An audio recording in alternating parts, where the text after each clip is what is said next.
আজকে রান্না করব চাইনিজ ভেজিটেবল। তো আমি এখানে পেঁপে, কপি, গাজর নিয়েছি। এটা একটু সিদ্ধ করে নেব, মানে একদম বেশি সিদ্ধ না, হালকা একটু সিদ্ধ করে নেব। তারপর ঠান্ডা জলে ভালোভাবে ধুয়ে নিয়েছি আমি। তো এখন এই তেল দিয়েছি, তেলের মধ্যে আমি রসুন আর আদা কুচি দিয়েছি, তার মধ্যে এই পেঁয়াজ যেভাবে কেটে রেখেছি পেঁয়াজগুলো দিয়ে দিলাম।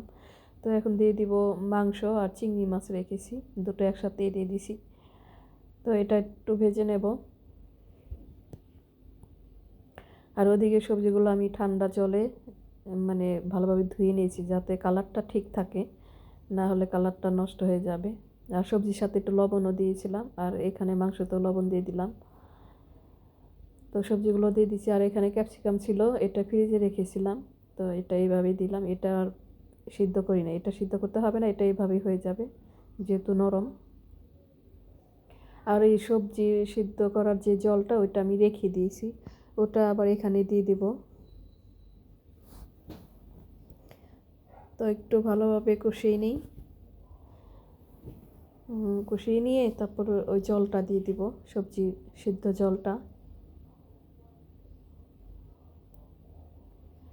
আর কি কালার ঠিক রাখার জন্য এইভাবে একটু সিদ্ধ করে নিয়ে ঠান্ডা জলে ধুইলে কালারটা সুন্দর থাকে।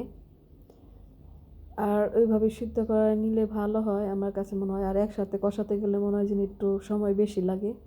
আর পেঁপে দিয়ে, আর এখানে আমি কী কী সবজি দিয়েছি, পেঁপে দিয়েছি, কপি দিয়েছি, গাজর, আর ক্যাপসিকাম, 3 পদের ক্যাপসিকাম, লাল, সবুজ আর হলুদ কালার, আর পেঁয়াজকলি আছে ওটা।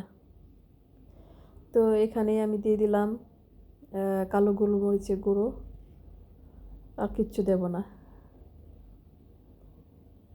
তো এই কালো গোলমরিচটা গুঁড়োটা দিলে একটু দেখা একটু কালচে ভাব আসে, কিন্তু কালার এমনি সুন্দরই হয়েছিল, সাদা সাদাই হয়েছে।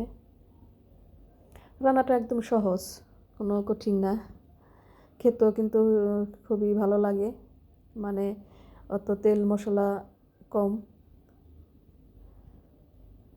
তো হয়ে গেছে প্রায়, আমি এখন কর্নফ্লাওয়ার দিয়ে দেবো।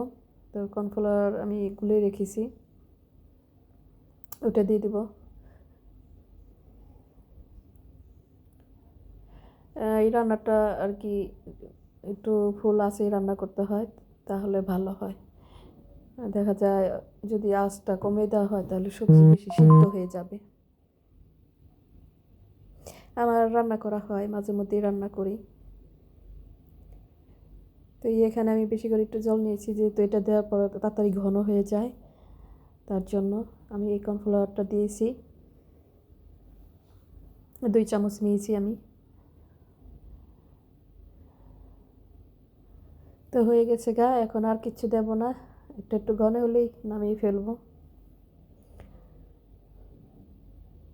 তো এই ভিডিওটা যদি ভালো লাগে এভাবে রান্না করে খেয়ে দেখো, খুবই ভালো হয়। অবশ্যই আমার আমার ইউটিউবের চ্যানেলটা সাবস্ক্রাইব করবে আর লাইক কমেন্টস করবে, তাহলে নতুন নতুন ভিডিও পাবে। তো একদম দেখো কত সুন্দর হয়েছে, কালারফুল একদম, যেহেতু এখানে একটু কালারফুলই আছে, ক্যাপসিকাম আছে 3 পদের যে কালার, আর গাজর, তার জন্য। তো এই দেখো কত সুন্দর হয়েছে। তো তোমরা ভালো থেকো, সুস্থ থেকো, আমার জন্য দোয়া করো, আমি যাতে এগিয়ে যেতে পারি আর তোমাদের নতুন নতুন ভিডিও দিতে পারি।